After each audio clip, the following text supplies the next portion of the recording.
Je me sens bien, je me sens content. C'est pour moi une étape de franchie là, et c'est comme un bel accomplissement. Puis je suis content parce que cet accomplissement-là, ça a été personnel certes, mais ça a été vraiment un accomplissement, je dirais, collectif là. Il y a ma petite famille qui est avec moi, il y a mes amis qui m'ont encouragé, il y a plein de monde. Puis le fait d'être arrivé au bout là, c'est chouette là. Donc je suis content. Première course en Europe, bon, le World Tour avec tout ce qui va avec, de bien et de moins bien là, mais c'est j'ai jamais eu la chance de voir autant d'athlètes de tous les pays. Je crois que tous les continents étaient présents. C'est un des plateaux les plus gros, le plus gros que cette course-là ait eu. Puis sur le World Tour, c'est un des plus gros aussi. On a cette chance de côtoyer plein de cultures différentes, plein de façons de courir différentes, plein de gens incroyables qui tirent le sport dans leur pays respectifs. Puis de côtoyer tous ces gens-là aujourd'hui, c'était chouette. Oui, moi je la vois en fait comme une étape dans mon apprentissage des ultramarathons en sentier. C'est sûr que je m'étais fixé il y a 3 ans quand j'ai débuté la course et la course en sentier en fait. Je m'étais donné comme objectif pour mes 40 ans cette année d'être capable de finir la Diagonale des Fous. Bon, je ne l'ai pas encore faite, hein, tu me diras. Et puis loin de là, mais je franchis chacune des étapes. J'ai commencé par un 10 km et puis un demi-marathon, etc., etc. Et ça passait par être capable de faire cette course aujourd'hui. Puis je suis content de voir que j'ai pu réussir à le faire. Donc tout s'aligne bien pour être capable de participer à la Diagonale des Fous et j'espère la finir avec grand plaisir en fait. Énormément, je te dirais, on en apprend énormément dans ce genre d'effort. J'ai appris une multitude de choses, des aspects logistiques, des aspects de préparation, des aspects sur moi-même. C'est logistique, on sait tous qu'il ne faut pas courir avec des nouvelles chaussures par exemple. Je le sais, je le lis, je l'entends, je le dis. Et puis qu'est-ce que j'ai fait ? J'ai voulu courir avec des nouveaux souliers qui ont du potentiel. J'avais fait 3 sorties avec, puis résultat j'ai 2 méga ampoules grosses comme ça sous chaque talon. Bon, c'est ça, je m'en souviendrai. Puis j'ai appris que là aussi, faut pas. Il y a 6 jours, depuis 6 jours, j'arrive dans ce pays. Puis j'ai envie de découvrir le pays, tu vois, j'ai envie de profiter, de voir plein de choses. Donc du coup, je me suis fait une grosse sortie 6 jours avant, 4 heures de trail, 2300 mètres de dénivelé positif, c'est pas mal quand même. J'ai pu profiter beaucoup du paysage, mais je t'avouerai que c'était peut-être pas la meilleure préparation pour faire un ultra 6 jours après. J'ai senti que j'avais des grosses cuisses aussi. C'est correct, tu apprends des choses. Donc et puis sur moi-même, ça c'était incroyable. Tu sais, ça a été vraiment une course difficile. La dernière section était terrible. J'avais quand même mal à bien des endroits. J'avais pas l'impression d'avancer. Et puis c'est là où tu essayes de te raccrocher à certaines bases. Donc mets un pied devant l'autre. Essaye de ne pas trop attaquer du talon. Ça, je m'en souvenais rapidement. Dès que j'avais les ampoules, c'était l'enfer.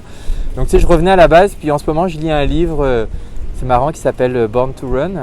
Un livre un peu culte de l'ultra trail et tout. Puis qui met un peu en avant la philosophie minimaliste et tout. Bon, je ne suis pas à cet extrême-là. Mais ça, justement, quand j'en avais marre, là, aujourd'hui, hier, je me raccrochais aussi à ça. Puis je me rendais compte que il y en a bien d'autres qui avancent et qui font des choses bien plus incroyables que ça. Et donc c'était un beau cheminement technique, un beau cheminement personnel, pardon. Ah, c'est sûr, j'y pense régulièrement, je te dirais presque tous les jours. Je crois que je pense à cette diagonale. Ça m'a apporté beaucoup parce qu'en fait, j'ai la chance d'avoir des gens avec qui j'échange, des gens que je connais, des gens que je ne connais pas. Puis c'est toujours positif en fait, cet échange, c'est beaucoup de bonnes vibrations et ça m'aide beaucoup. Et puis donc dans des moments comme ça où c'est difficile, puis j'ai pensé l'abandon où tu as mal, c'est facile, il y a plein de bonnes raisons pour s'arrêter. Puis je te dis, j'avais mal aux jambes, j'avais des ampoules grosses, j'étais fatigué, tout ça, j'avais chaud, bref. Mais pardon ? Je me suis perdu, ouais, merci. Je me suis perdu à peu près une demi-heure. C'est aussi mentalement, c'est terrible en fait. Puis toutes ces raisons-là, elles sont toujours présentes. Puis je pense que quand tu fais un ultra-marathon, il y en aura toujours des milliers de bonnes raisons de ne pas aller au bout de ton rêve finalement. Puis pourquoi tu te raccroches, en tout cas si je parle pour moi, c'est là où pour revenir à ta question, je me raccroche aux gens qui me motivent à La Réunion. Il y a plein de gens qui qui m'encouragent. Il y a des gens aussi à Québec, il y a des gens ailleurs dans le monde. Puis c'est ça, il faut être un peu à la hauteur de tous ces gens-là et donc faut aller au bout. Là. L'émotion, puis j'en ai encore, là rien que d'y penser.